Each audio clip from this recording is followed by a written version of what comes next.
ہم نے دیکھا ہے خود اپنے شہر کی بہت سی مساجد میں اس بات پر لوگ آپس میں لڑ پڑے، سر فٹول ہو گئی۔ بات تھی بچوں کی، معاملہ تھا بچوں کا، اور وہ کہاں سے چلا کہاں چلا گیا۔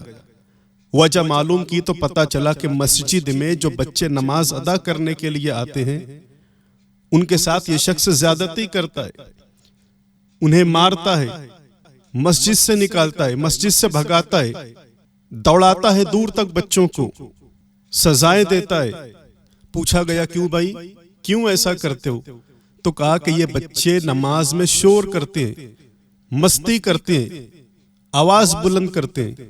اچھا، تو اس کے بدلے میں آپ نے مارا، پیٹا، مسجد سے نکال دیا، صحیح کیا آپ نے؟ ہرگز نہیں۔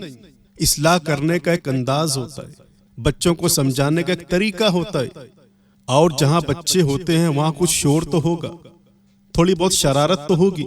آپ بچے نہ تھے، آپ بچپن سے نہ گزرے۔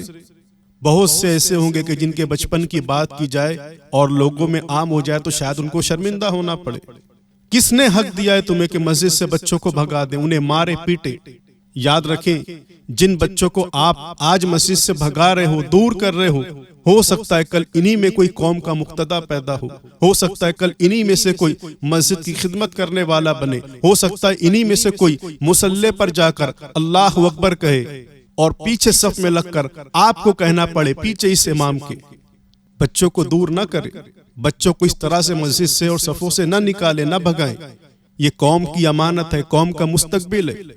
ہاں، مسئلہ ہم جانتے ہیں کہ پاگلوں کو، بچوں کو اور جانوروں کو مسجد سے دور کیا جائے، لیکن یہ جو مسجد میں نماز ادا کرنے کے لیے آتے ہیں یہ وہ بچے نہیں ہیں جن بچوں کو مسجد سے دور کرنے کے لیے کہا گیا ہے۔ بڑی افسوس اور حیرت کی بات ہے کہ اس طرح کا جارحانہ رویہ مسجد میں بچوں کے ساتھ لوگ اختیار کرتے ہیں۔ ان لوگوں کو آواز بلند کرنا چاہیے، ان لوگوں کو منع کرنا چاہیے، کہنا چاہیے اس پر۔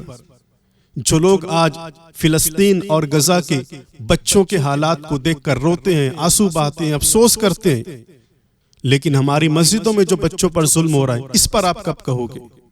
جانوروں کو مسجد سے دور رکھنے کا حکم دیا گیا ہے، لیکن جو مسجد میں آ کر یہ انسان نما جو جانور بنے ہوئے ان کا آپ کب گریبان پکڑو گے؟ ان کی کب اصلاح کرو گے؟ انہیں کب لگام لگاؤ گے؟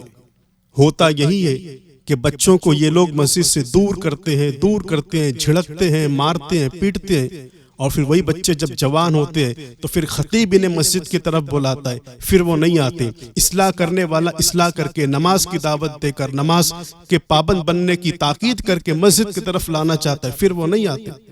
آپ نے ایسا دور کیا، ایسا بھگایا کہ اب وہ مسجد میں نہیں آتے۔ خودارا بچوں پر یہ ظلم نہ کرو، یہی تو عمر ہوتی ہے کہ بچے نمازی بنے، ان کی عادتیں سورے، ان کے اخلاق میں نکھار پیدا ہو۔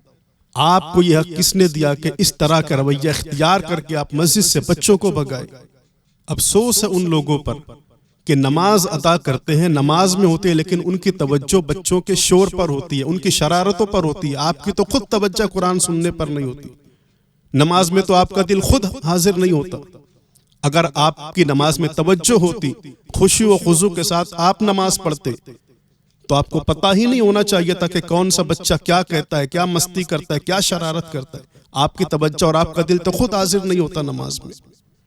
بچے کسی کے ہو، یہ قوم کی امانت ہے، یہ قوم کا مستقبل ہے، ان بچوں کے ساتھ یہ ظلم نہیں ہونا چاہیے۔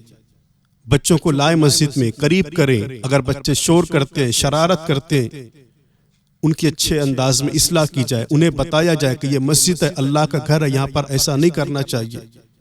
بات کرنے کا طریقہ ہوتا ہے، اور بچے پھر نکل کر انہی لوگوں کا مذاق بناتے ہیں جو مسجد میں عبادت کرنے سے زیادہ بچوں کے پیچھے لگا رہتا ہے۔ اس نے ایسا کیوں کیا، اس نے یوں کیا، توں کیا۔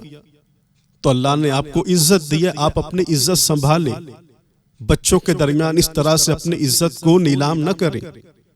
ابھی آپ یہ ساری حرکت کر کے بھول جاؤ گے، لیکن بچے نہیں بھولیں گے، وہ بڑے ہوں گے، یاد رہے گا انہیں کہ بچپن میں جب ہم مسجد میں تراویح پڑھنے کے لیے جاتے تھے، نماز پڑھنے کے لیے جاتے تھے، تو یہ فلاں شخص ہمارے ساتھ کیا کرتا تھا۔ عزت کریں گے آپ کی؟ ہرگز نہیں۔ اچھی نظر سے دیکھیں گے آپ کو؟ ہرگز نہیں۔ تو اللہ نے آپ کو عزت دی ہے تو عزت کو سنبھالے۔ اور بچوں پر ظلم کرنے کا اور اس طرح کا رویہ اختیار کرنے کا حق آپ کو کسی نے نہیں دیا۔